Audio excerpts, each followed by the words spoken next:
Hit వస్తే career పరుగులు పెడుతుందని శ్రీలీల ఎదురు చూస్తోంది. కానీ రుక్మిణి వసంత్ కు ఏకంగా పాన్ ఇండియా వైడ్ గా బ్లాక్ బస్టర్ వచ్చింది. అయినా సరే ఆశించిన స్థాయిలో సినిమాలు లేవు అంటే అందుకు రుక్మిణి తీసుకున్న నిర్ణయమే కారణం.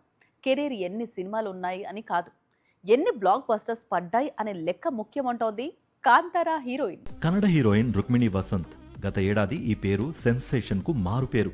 కాంతారా చాప్టర్ 1 లో తన నటనతో పాన్ ఇండియా రుక్మిణి నేమ్ తో షేక్ అయిపోయింది.